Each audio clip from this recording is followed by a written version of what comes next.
Hey there, YouTube. I'm going to try to give you an unbiased review on the Suzuki vs800 Intruder, which I guess started its life as the vs700 and 750 back in '86, and was pretty much built unchanged, except for name changes, where it eventually became a Suzuki S50 because I guess they decided they didn't want to keep naming it after someone who breaks into your wife's bedroom in the early 2000s. This thing was made, I think, from '86 to 2009. I could be wrong with the exact year, with almost no changes. How it sold so well, I have no idea. I'll be honest with you, I don't like the bike. Maybe I'm too tall for it. I'm 5'11", and I feel like a bear on roller skates on this bike. If it's your first bike, it makes a lot of sense. It is an extremely low seat height. I'm going to hop on it. And as you see at 5'11", my legs are, I can stand and have a couple inches underneath. So if you were like 5'6", 5'7", even probably less, probably 5'3", 5'4", you could flat fit this no problem. The other thing that's weird about these bikes is these mid controls. They're just not comfortable. The bars stink. They got these pullback bars that are super 80s. But handlebars are easily changed. What is not easily changed, and people buy them, is these foot pegs, which are super uncomfortable where they are. If they were back 3 inches, it wouldn't be a bad ride. If they were up 3 inches, it wouldn't be a bad ride. They're in the exact worst spot for someone my height. Like I said, if you're probably 5'5", 5'6", probably really good. So why would you buy this bike? I would consider this bike a three-quarter size bike.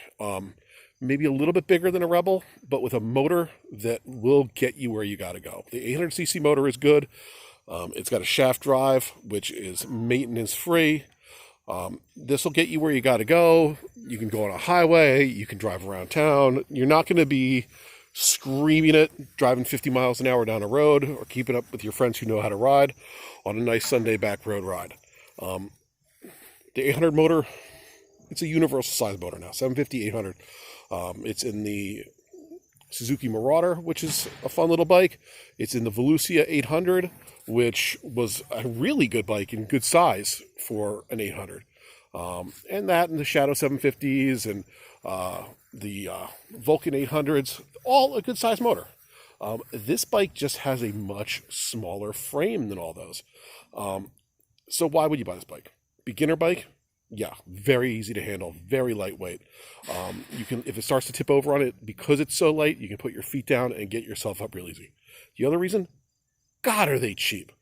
The nicest one is going to cost you $1,500, $1,800. They're probably asking $2,200. This bike cost me $500.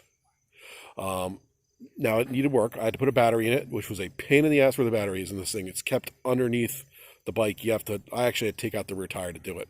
I had to put a rear tire on it because it was bald, and I had to put a clutch in it after I got it running. That said, with all that, I'm into it for $650.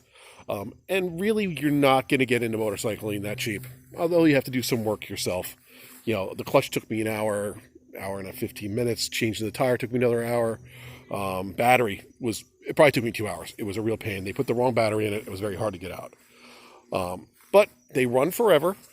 It is super old, easy technology. This thing has 38,000 miles on it, and it runs like a champ.